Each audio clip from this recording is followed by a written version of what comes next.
Hello, I'm Ashley Banks. This is the evening news on RT America. We start with more shocking news in the world of social media. Facebook has admitted hackers who targeted the site stole names and personal information from at least 29 million users. The revelation comes just 24 hours after Facebook began a massive purge, resulting in the removal of nearly 560 pages and more than 250 accounts. Facebook claimed the users targeted were those who have, quote, consistently broken our rules against spam and coordinated inauthentic behavior. But the pages include both the largest police accountability pages on the internet, several prominent alternative media sites, and independent journalists. Now, the individuals who poured countless hours into building a fan base on Facebook are left wondering if their pages are gone for good and if there is anything they can do to reverse the decision. Joining us for more is someone who was directly affected by the purges, RT correspondent Rachel Blevins. Rachel, thank you so much for joining me today. Now, you actually had your Facebook page removed. You took to Twitter shortly after the removal, and you said Facebook took down my page with nearly 70,000 followers, labeling it spam when I've spent 4 years working to build that page up and using it to post the articles I wrote and videos of my reporting.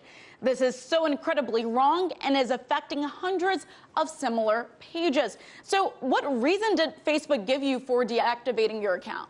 Right, so it was actually really vague in a lot of ways. I got on and saw that my page had been taken down, and they basically said that there were three main things that they claimed that I could have violated, which was that I was posting from a fake account, that I was misleading users, or that I had violated Facebook's spam policies. Now, this is a page that I've been working on building up for the last 4 years. It's something where I would post, the stories that I wrote or the videos that I reported on, and basically just sharing my work. So to say that I had violated it with spam or that I was attempting to mislead users in any way just simply wasn't true.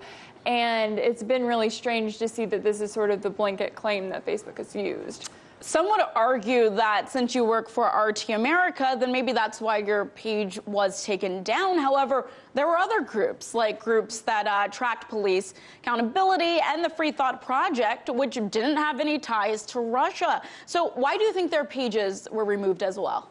See, that's a great question, and that's sort of the problem with this one is that a lot of times whenever Facebook claims that it's taking down pages, it'll say maybe there are ties to Russia according to Facebook, or maybe they claim that it's fake news. But in this case, they've taken down a lot of pages that are like the Free Thought Project, where it is independent media that is looking for different angles that aren't being presented by the mainstream media, or they'll take down pages like Police the Police, which is the largest police accountability page, and this is one that has gained millions of followers simply because people see it as a page that tells a side of the story that they're not seeing in the media, and it holds police accountable in a way that really is necessary in today's age. I want to bring in now Lionel of Lionel Media.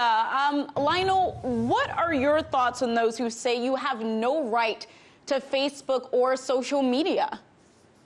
Well, see, that's going to be the argument that's being made, that when we talk about the First Amendment, freedom of expression, freedom of the press, that's when the government is alleged to have been the transgressor, where the government has told you you can't do something. Well, Facebook is going to be saying, in the case of Rachel, well, we're just a private organization, and you don't have any right to Facebook. You're not forced to. It didn't cost you anything. But here's the problem. What many people are suggesting in the legal world is that Facebook is one day going to be elevated perhaps to the notion of, or the level of, a utility.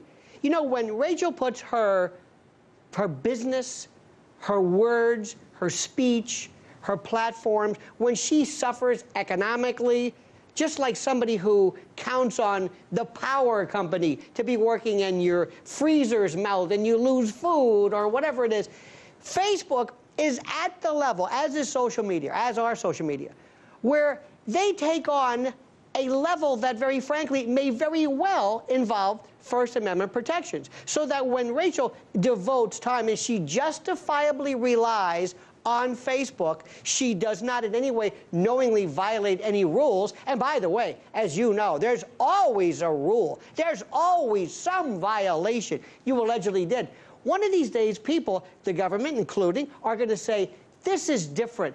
And now add to today's mix the notion of data breaches. And you're going to be also looking for a concomitant call for an Internet Bill of Rights.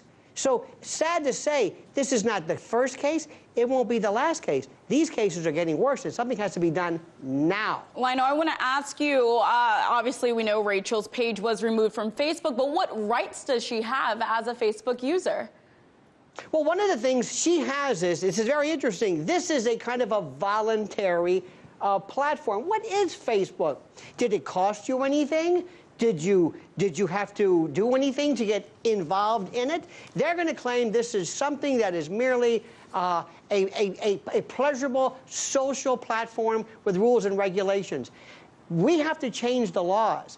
And the government has to involve itself more in this, because Facebook, especially when it's 90% of the people in this country get their news, this is almost a utility. Watch for the laws to change and watch for the Internet Bill of Rights to hopefully address problems like this. And we're going to have to leave it there. Thank you so much, Rachel Blevins and Lionel of Lionel Media. Hey YouTube, thanks for checking out our channel. We hope you enjoyed the video. We have tons of content for you just like this. For more of RT America's one-of-a-kind news and analysis, be sure to subscribe and never stop questioning more.